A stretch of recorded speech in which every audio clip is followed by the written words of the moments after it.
day, everyone. I'm Kath Allen Cavigas, and we're excited to share something important with you today.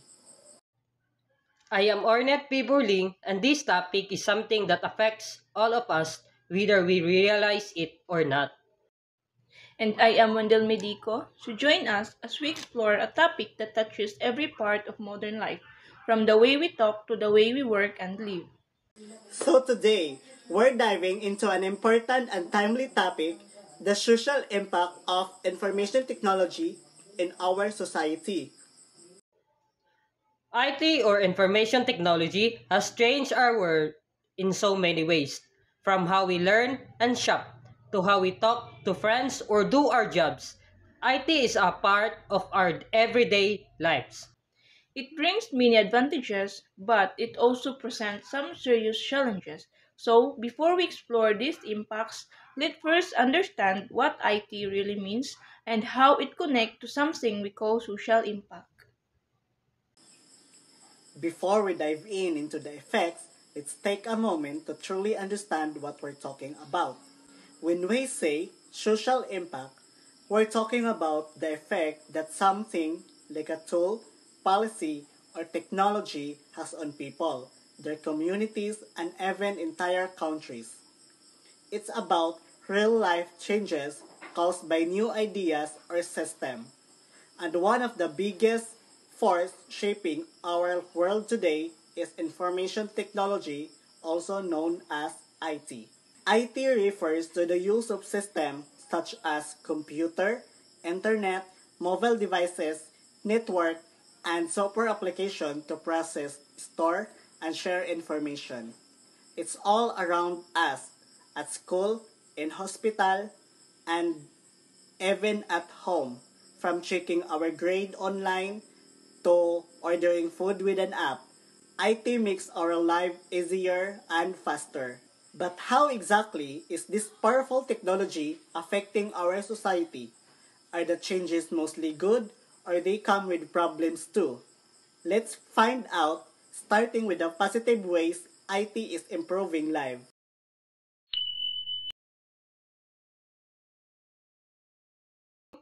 Let's begin with the bright side of information technology, the ways it helps individuals, communities, and the world. Number one, improve communication. IT has made communication faster and easier than ever, like apps, messengers, WhatsApp, Zoom, and email. We can talk to anyone, whether in real time. Even if they are across the world, it feels like they are right next to us. Plus, language translation tools like Google Translate help break down barriers between different cultures. Number two, access to information and education. Before, learning was limited to books or classrooms.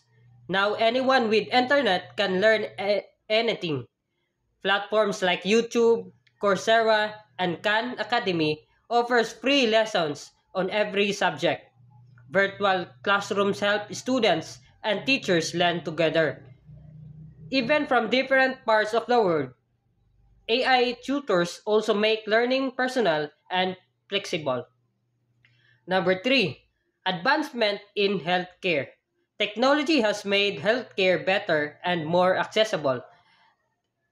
Telemedicine allows patients to talk to doctors through video calls. Wearable devices like watches track your heart rate, steps, and even sleep. AI helps doctors detect illnesses early and choose better treatments for patients. Number four, economic growth and job creation.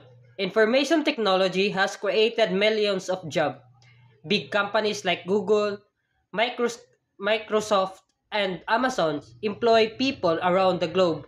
At the same time, small businesses can grow by using social media, online selling, and digital ads to reach more customers. Number five, e-governance and transparency. Even governments are using IT to serve people better. With e-governance, citizens can pay taxes, renew licenses, or vote online. It saves time, reduces corruption, and improves access to government services. But even though these benefits are amazing, we must also understand the downsides of technology. Let's now hear about the negative impacts of IT from Wendell May Dico.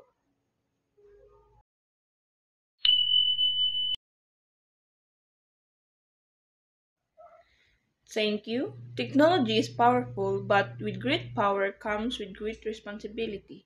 Let's talk about the darker side, the challenges we need to be aware of. So first is the privacy concerns and cybersecurity issues. So every time we go online, whether posting, shopping, or searching, we leave a trail of personal data.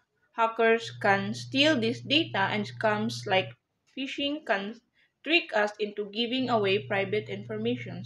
Even trusted apps and websites collect our personal info and often without us fully realizing it.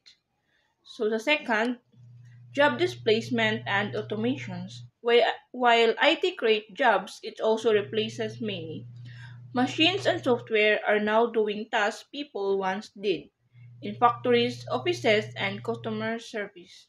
It means some workers lose jobs, especially if they don't have strong tech skills. So the third one is the digital divide. Not everyone has equal access to technology. In many remote or poor areas, people don't have fast internet or devices. This digital gap makes it hard for them to study, work, or get important information, putting them at a big disadvantage. So the fourth one is the mental health issues and social isolations. Spending too much time online can harm our mental health. Social media can lead to anxiety, depressions, and even low self-esteem. Many people, especially teenagers, feel lonely or bullied online, which affect their well-being. So lastly, spread of misinformation and fake news. The internet spread news quickly, but not all of it is true.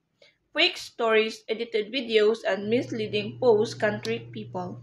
This affects public trust, causes confusions, and sometimes even put life at risk. Information technology has the power to change life. For better or worse, it connects us, help us grow, and give us control over our future. But we must use it wisely. Protect personal data, think before you share, and be careful on the information you trust. By understanding both the good and bad side of IT, we can make smart choices and help build a digital world that includes and protects everyone.